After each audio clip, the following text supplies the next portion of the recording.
OVDP, okresného výboru dobrovoľnej požiarnej ochrany Martin.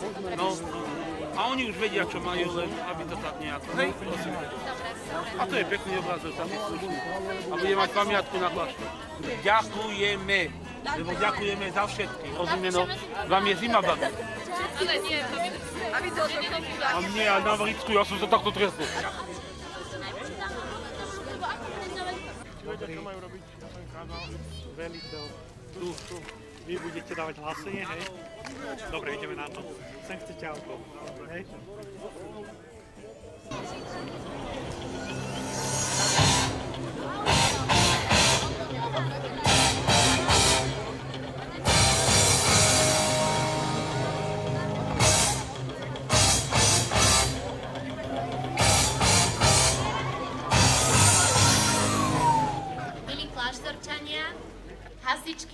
Hasiči, dovoľte, aby som predstavila medzi nami dnešnú vzácnu návštevu. Je to podpredseda vlády a minister vnútra Slovenskej republiky, pán Robert Kaliňák.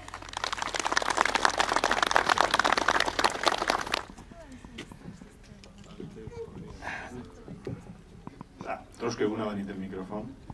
Milí hasiči, milé hasičky, milé hasičatá, milí priatelia z kláštora pod Znevom, aj pre nás je to naozaj veľmi milá udalosť. Tradícia dobrovoľného hasičstva vznikala všade, aj v okolitých krajinách, rádovo pred 150 a viac rokmi. Tu na Slovensku je takým rodiskom a najväčšou kolískou práve Turien.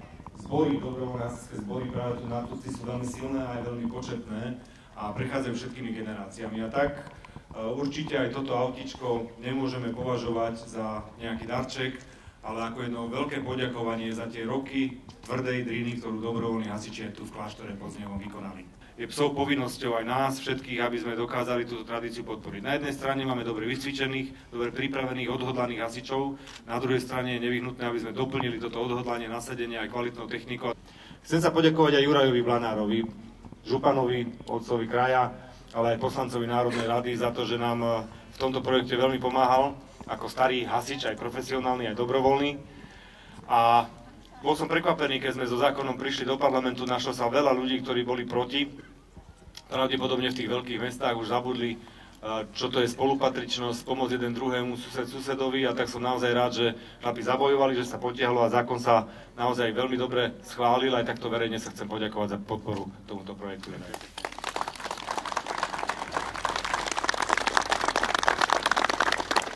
Dobre dary, nech sa málo kazí a nech robí radosť a hlavne nech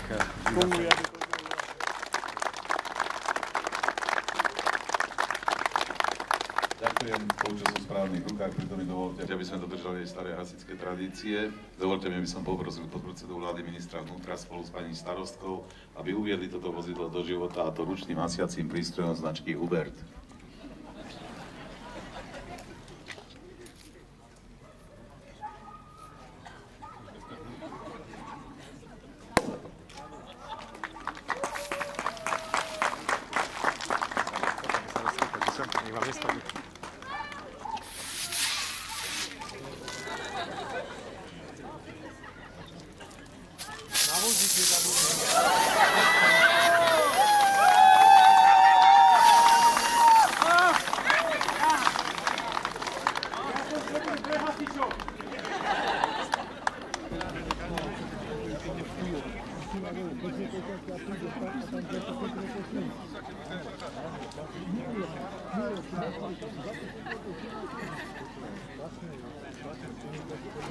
Kalovka 1300-1200 plávacie, elektrocentrála.